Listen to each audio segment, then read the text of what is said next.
This is Common Sense Radio. Straightforward and no excuses. All right. Come on now. This is the Steve Gruber Show. Call me crazy. Oh, yeah. What I said was perfectly right and spot on accurate. Boy's got a mouth like a cannon, always shooting it all. Stop. Got it Yeah, in stop. I mean, you're way off script. Got it in me. Gonna quit until it all comes out. Hey, boy! Been a long education. Yeah, it's not cynical. It's common sense. Pay attention to me when I'm talking to you. I'm gonna rock the nation. Rock the nation. Genuine, accountable, and raw. Here is Steve Gruber. It's Friday, and welcome to it here on the Steve Gruber Show. The phone number to get involved at the program for this free-for-all Friday is 888-900-9966. Hour 2 here, brought to you in part by Mesa. Good business, good health, and great schools. Mesa, bringing you this hour of the Steve Gruber Show. So have you seen this hurricane? This hurricane's an absolute monster, Patricia. In fact, it's the biggest hurricane ever measured in the Eastern Pacific, they say. Going to make landfall in Mexico here in short order. Sometime in the next, we'll be down to 12 or 15 hours, something like that. Sustained winds now above 200 miles per hour.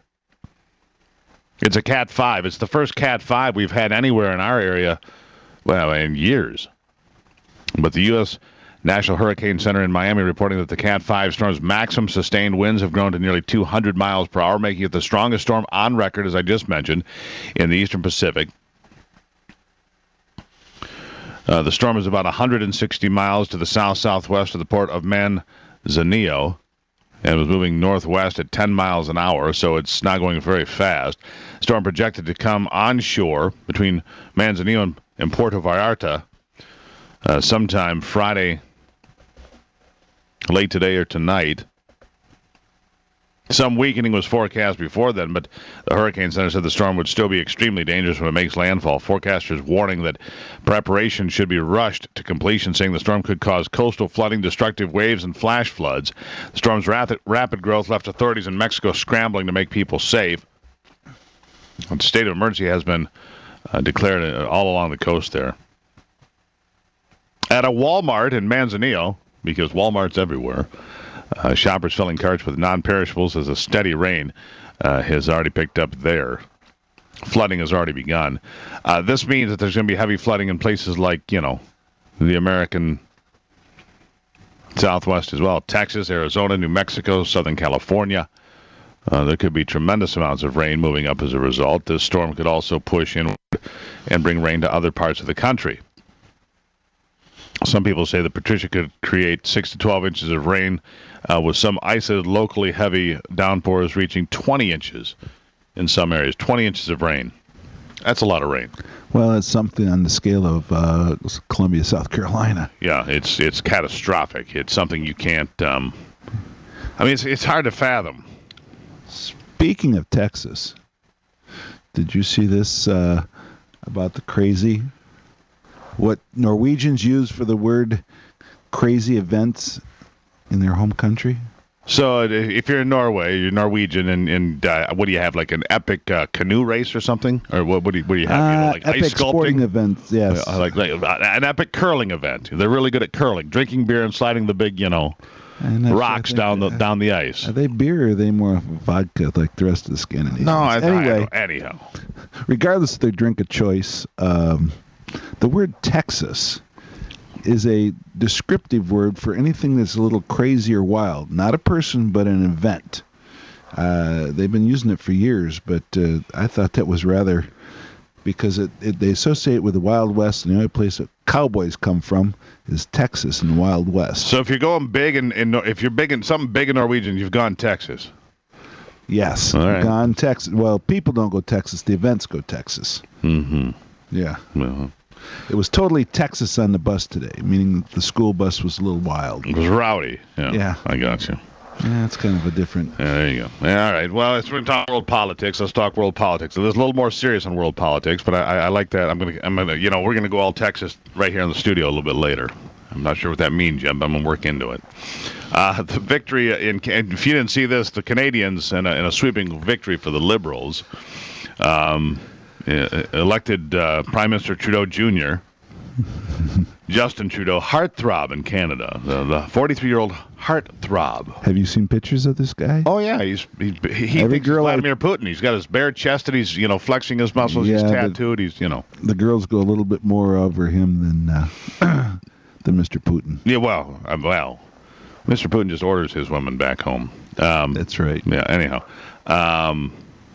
but Trudeau, Justin Trudeau, he is the son of Pierre Trudeau, who was Prime Minister from Canada from like 1968 to 1984 for like 16 years, long stretch of time. Anyhow, it doesn't matter that Trudeau, who apparently thinks a lot about global warming, he's going to continue to push for the Keystone XL pipeline, and that's because Canada simply cannot afford to have oil and gas projects crushed under the torrent of global warming politics. You see, Canada's economic growth depends on oil and gas exports, primarily those oil sands in Alberta.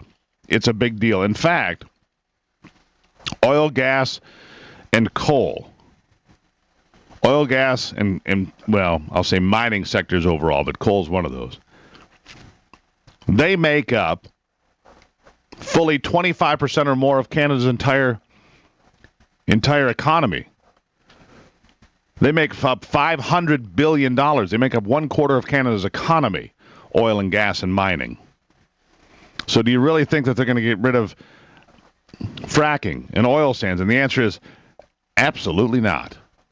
Yes, we believe in global warming, and we want to be a big part of it, but we're not. If they took that out, they would destroy the economy of Canada. Now, give President Obama a hand. He's been trying to do that here.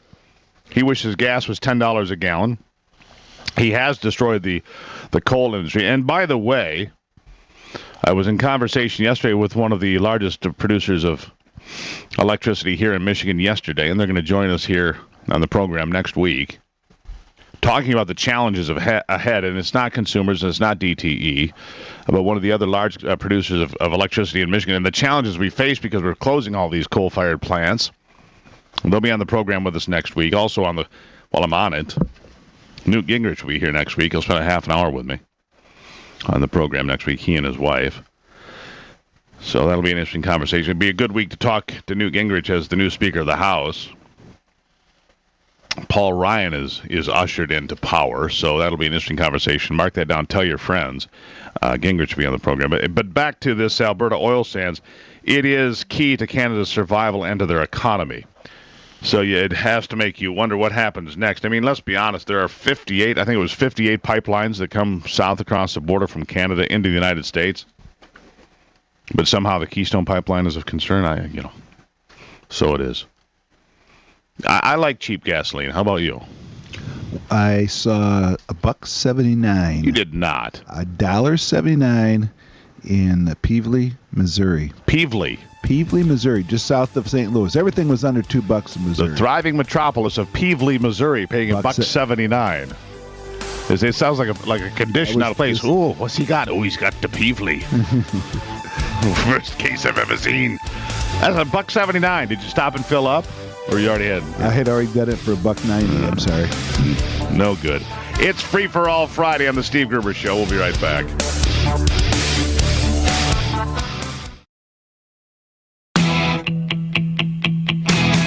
Keeping you in touch with Michigan and the world. All right, it's Free for All Friday. Welcoming your calls, of course, at 888-900-9966. This part of the program, Hour 3, brought to you by Mesa. Good business, good health, great schools. That's Mesa powering this part of the Steve Gruber Show. Well, it seems that we're on our way, potentially, to finally having a solution to fixing the roads, but we'll see. I thought we were on our way a couple of times. It didn't quite happen. Plan's been pushed through, $1.2 billion in a road funding plan in a late-night session a couple of days ago. But where does that leave us? Well, let's talk about it with House Minority Leader Tim Greimel, Democrat from Auburn Hills. Tim, welcome back to the program. Good morning, Steve. Thanks for having me on. It's always good to be on your show. Well, I appreciate that. Okay, so I don't know. Break it down for me. What is your point of view? I mean, not everybody's in love with this plan. Some people like different parts of it. Where do you come down? Well, this plan has real problems with it, Steve. It really combines the worst of all worlds. It has a tax increase in it that squarely hits everyday people in the form of an increase in gas taxes and a huge increase in registration fees. But then, at the same time, it's not phased in until the year 2021. And so roads are not going to get better anytime soon if this thing passes. In fact, roads will continue to get worse for the next 3 or 4 years, even if this passes.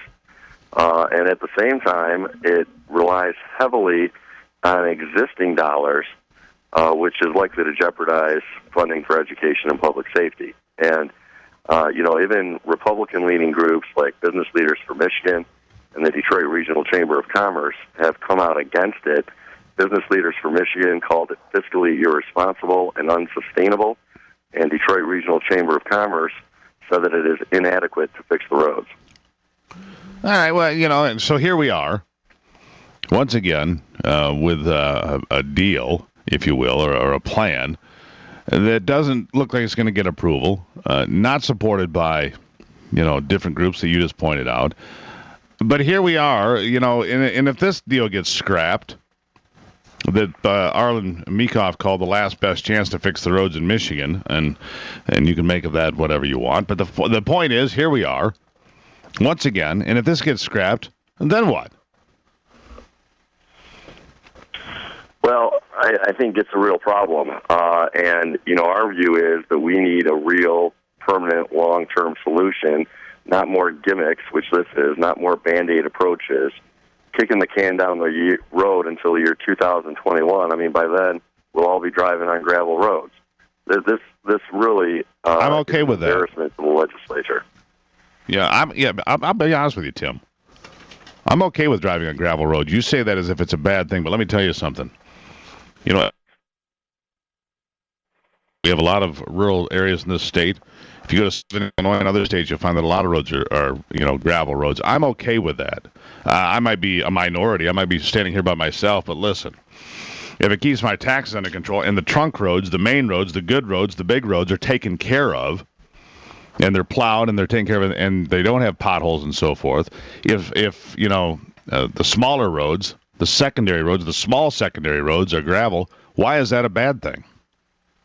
Well, Steve, I grew up on gravel roads, and certainly I'm not against gravel roads in places.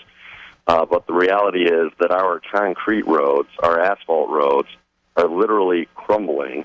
And I don't think anybody thinks that we should be having gravel roads on our main trunk lines. You said that yourself.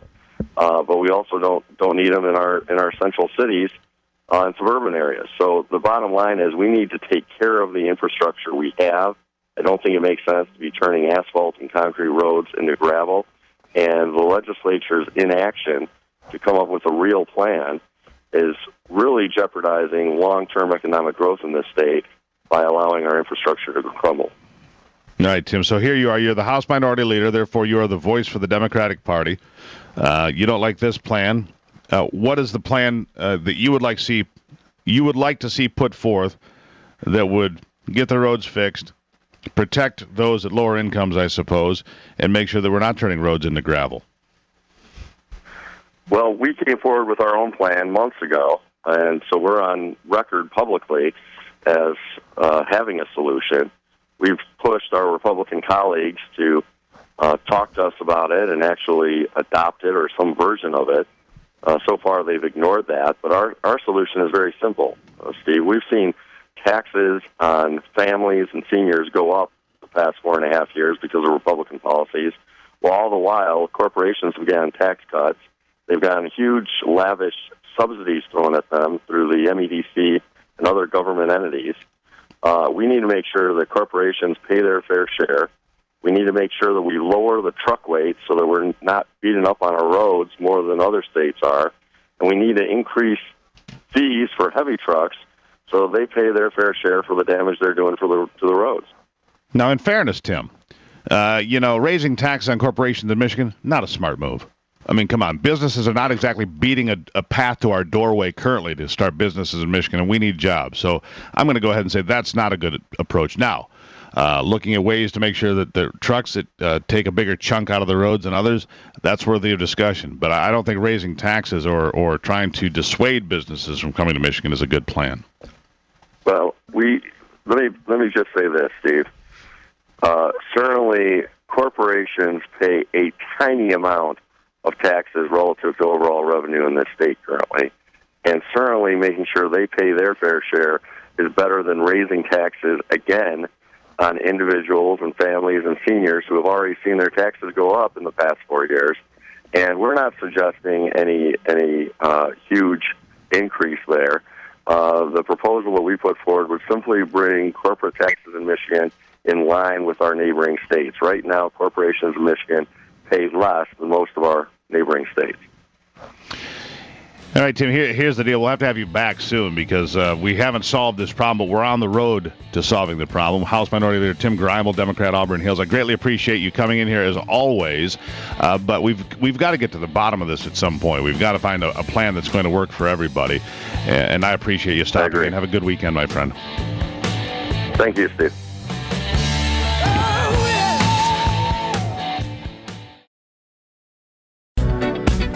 Covering Michigan and the world from his bunker below the bridge. Here is Steve Gruber. The legend of the Phoenix all ends with beginnings. 33 after the hour. The next Republican debate will be on CNBC next Wednesday. The force from the beginning. And our post-debate analysis will include Newt Gingrich. He'll be with us for a half an hour on the 29th, I guess it is. Thursday the 29th, Newt Gingrich will be here with us for half an hour, so join us for that program. Tell your friends. The top 10 candidates that will be in the debate, Donald Trump still in first place among all polling. And this is an aggregate of the top 10 performers over the last 5 weeks. Trump first, Carson second, and Marco Rubio in third position. Then come Jeb Carley, and then all the rest. Ted Cruz, Mike Huckabee, Chris Christie, John Kasich, Rand Paul, as they continue to slide toward the back. This group is going to have to get smaller and soon. I'm surprised that Rand Paul is still here. Mike Huckabee is a bit of a surprise to me. Chris Christie still has money. Kasich has money. Cruz has a lot of money. As far as Carly goes, she had she had a great spike after the first couple of debates. But the enthusiasm and support for Carly Fiorina has waned a bit. Joining us now for some pre-debate coverage, how about that, is Ronna Romney McDaniel, chairman of the Michigan Republican Party. Ronna, welcome back to the program. Wonderful to be here, as always.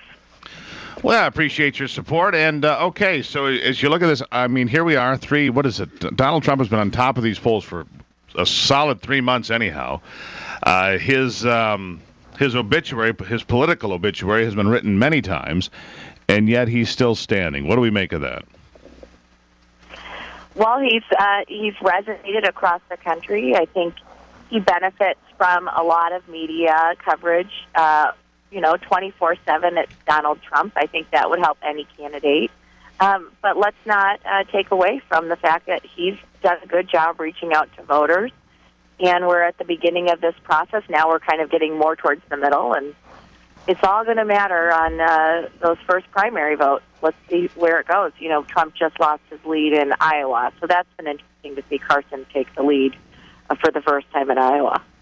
But, and if you look back 4 years, I believe that Rudy Giuliani was dominating the polls. He was in the 30% range, 32% range at this point in the competition. We know how that finished up. He finished nowhere near the top. So, I don't know what to make of this. I see a field of 10 candidates here, a couple of which I think have the ability to make it to the top. The rest, I'm not so sure. But Donald Trump certainly has resonated. There's been a surge in illegal aliens coming across the border again this year, most likely due to, the policies of the federal government attracting them here. So that's certainly something that's resonated with folks. His taking aim at the Veterans Administration when it comes to how our veterans are treated when they come home. And he says that illegal aliens are treated better than those that have defended this nation. Also true. So those things resonate. But in talking to people, the thing that I think hurts Donald Trump is he'll say things that resonate with people. Then he'll say something completely ridiculous, like, taking a shot at the way Carly Fiorina looks or whatever. There's lots of examples out there that kind of diminish him in the eyes of voters. So, when it's like 2 steps forward, 1 step back sometimes.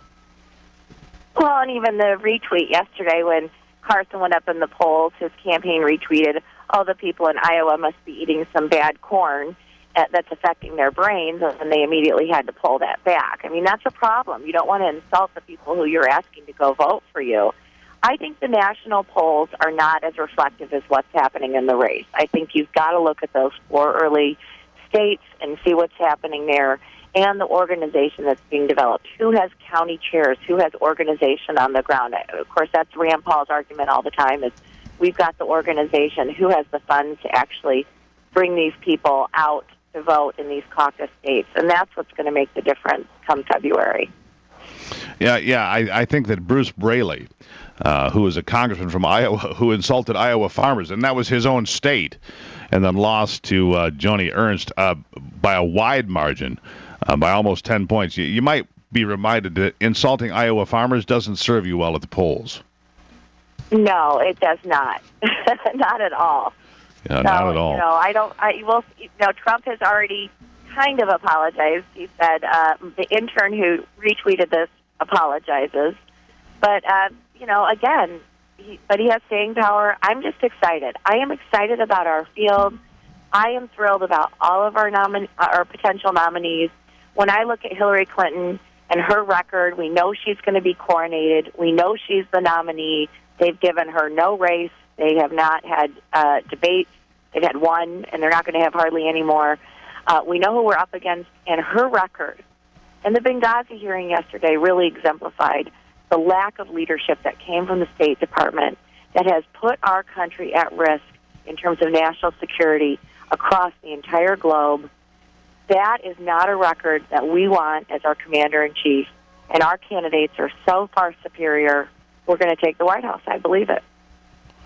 Well, and there's a lot of different things you look to, and Nate Silver's group and other groups that weigh the possibilities of Republicans winning. And I see these, these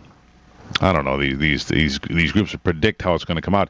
And it's more likely that Republicans will win than Democrats today. And you're right, they know who the Democratic nominee is going to be, the odds-on favorite, I should say, because here's the one thing. You can talk about the Benghazi hearings that were a little boring to me yesterday, but the thing that they haven't, paid a lot of attention to, the FBI is investigating Hillary Clinton. The FBI is investigating what went on in Denver, what went on with the servers in Connecticut, with the entire email scandal. This is a much bigger deal. And Director Comey is right there watching the whole thing on a daily basis. If Hillary Clinton ends up in a situation where she gets indicted or crimes have been committed, then what? Do you go back to Joe Biden and say, we hit the panic button? What do you do then?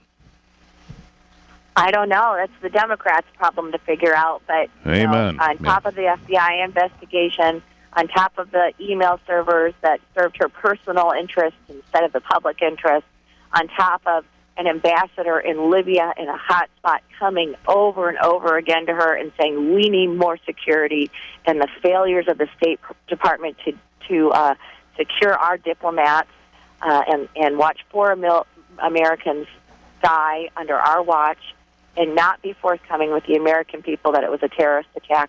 These are parts of her record. She's going to have to defend that.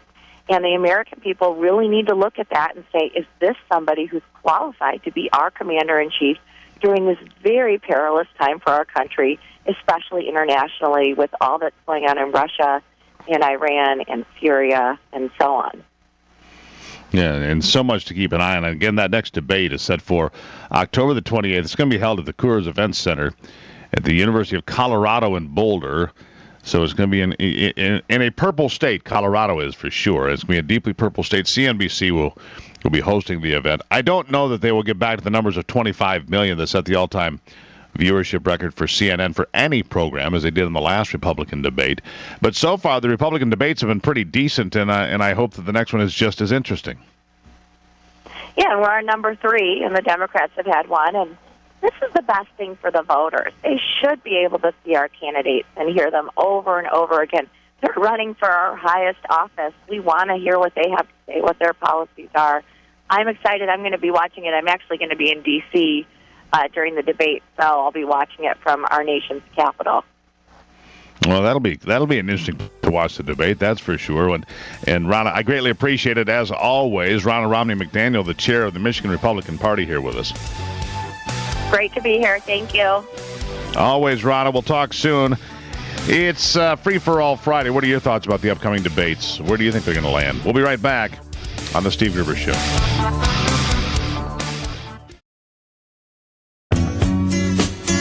Taking a closer look at the stories that affect you most with a big dose of common sense.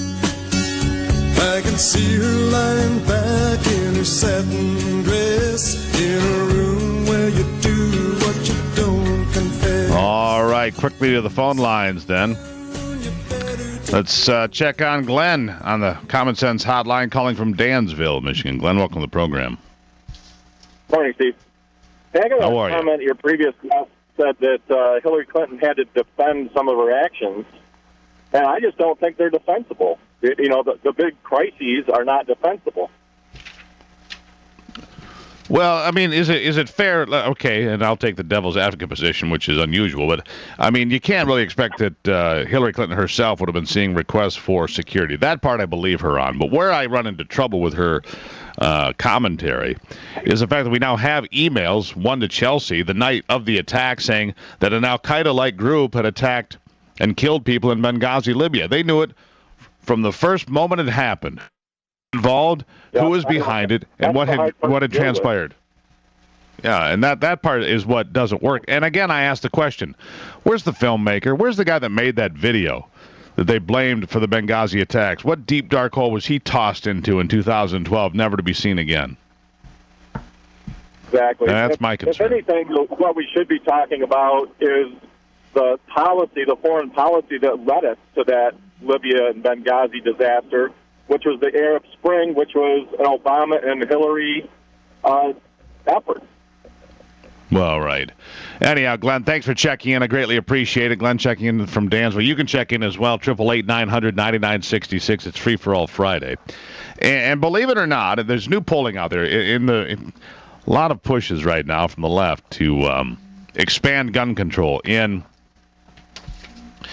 California, for example, they're going after ammunition. In other places, they're going after different parts of gun ownership. And the president says he will use executive actions to change, gun control policy in this country. But meantime, a brand new poll from Gallup said that the National Rifle Association is more popular than Barack Obama, more popular than Hillary Clinton, more popular than the Democratic Party. According to this brand new Gallup poll, 58% of Americans surveyed say they have a favorable view of the gun rights group, while just 35% say they have an unfavorable view. Joining us now, one of our new favorites, Rick Ector, National Rifle Association credentialed firearms trainer from the city of Detroit. Rick, welcome back to the program. Hey, thank you for having me. It's always a pleasure to be on. And you talk about the importance of self-defense, and in recent days, we've heard some different stories about people defending themselves using legal firearms, and the people are like, well, these terrible mass shootings. True, mass shootings are a horrible thing, but what you don't hear about are the mass shootings that never happen, because somebody like yourself was armed at the right place to stop somebody from committing some horrendous crime, and that gets no press when it really should, Rick. Well, yeah. Mass shootings, however horrific they are, fortunately, they're relatively rare. When you look at, and I hate to phrase it this way, but the common, ubiquitous, day-to-day violent crime that tends to happen in many of our large urban areas across the country, and Detroit is definitely no stranger, we find that, the media and our elected officials that turn a blind eye and pretend that it doesn't exist. Just within the last couple of days, we've had some very, I feel, noteworthy defensive gun uses here in the city of Detroit. In one particular case, there was this pastor of this church who was being attacked by a man who reportedly came in with a brick and a hammer.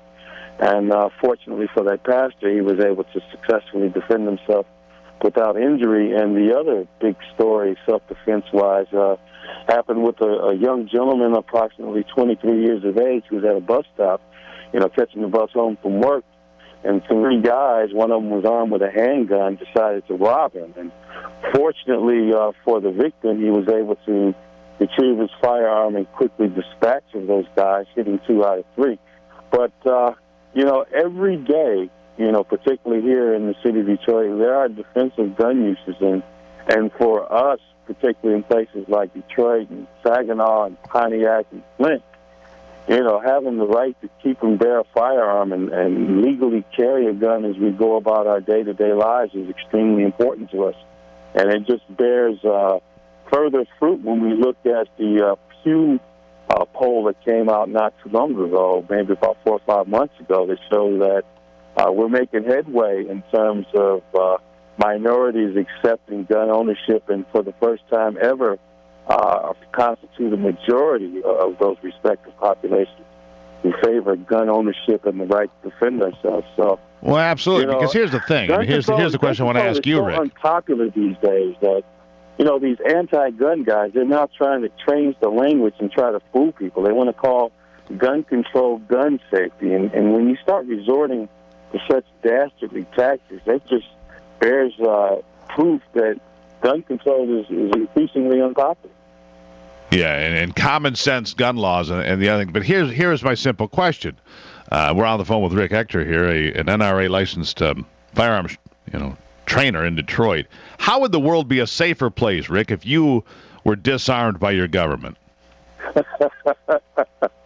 I mean, we could take a tour and a trip down history, and we know what happened in Germany when they, in their infinite wisdom, decided that they were going to disarm their citizens. Then the government becomes a foe that needs to be reckoned with once you disarm your citizenry. But heck, we don't even have to go that far, drugs Rick. Are illegal in this country, but somehow heroin and cocaine, manages to find its ways onto our shores, onto our country. There'll always be firearms. There's no putting that genie back in the bottle. They'll just be on the black market. And that's right. And we don't even have to travel as far as Germany to see gun control laws run rampant. And that is, right here in America, we could go to Wounded Knee, South Dakota, where a group of Native Americans were disarmed and then killed by the American government. People that can say it will never happen in America, it can. Rick Ector, always a pleasure, my friend. Great conversation, as always. Hey, thanks for having me on. Look forward to the next time. It's a free-for-all Friday on the Steve Gruber Show.